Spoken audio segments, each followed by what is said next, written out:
The return of beauty and the breaking of AMK peace, as it often does in Realm 1135, began to rot from the inside. The banners of the Forsaken Empire and AMK fluttered side by side, but beneath the surface, suspicion whispered like wind through broken walls. Shizumura had agreed to Wolf's truce, yet his mind was never still. Each night when the world chat fell silent and the moon hung over the ruins of old wars, he thought of Beauty, the lost princess of the Forsaken Empire, trapped within AMK's glittering walls. She had been taken months before, lured by promises of safety and diplomacy. Wolf and his poets treated her as a symbol, a muse for their endless verses. But to Shizumura, she was more than a symbol. She was the key.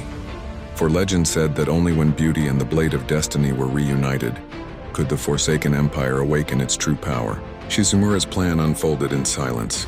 He sent no army, only shadows, 3 assassins and a single raven carrying a blood-stained note. When the moon bleeds, follow its reflection home. The night AMK celebrated their so-called Festival of Unity, Beauty slipped away. Her golden gown trailed through the gardens as torches flickered and laughter echoed behind her. Across the valley, Shizumura waited, sword drawn, eyes glowing red against the fog. When Beauty stepped into the moonlight, the sword began to hum. The air itself seemed to bow.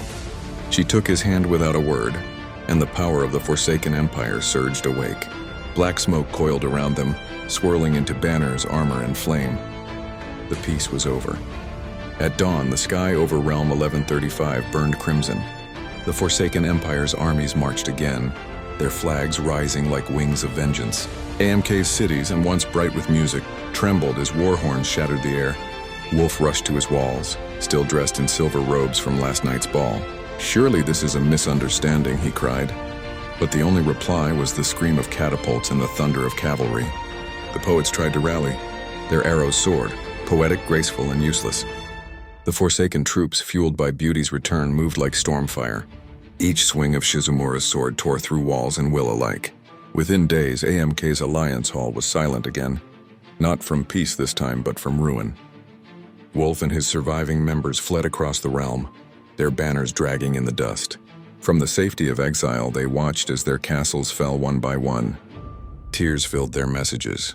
Recruitment posts bloomed across the kingdom map, desperate calls for aid that no one answered.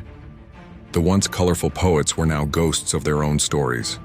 Their world chat, once filled with sonnets, now echoed with sorrow. And far above, upon the obsidian towers of the Forsaken Empire, Shizumura and Beauty stood side by side, the sword of destiny glowing between them. When Beauty came back to the Forsaken Empire, the others followed. The realm belonged to them once more, for in the end art fades, but power endures.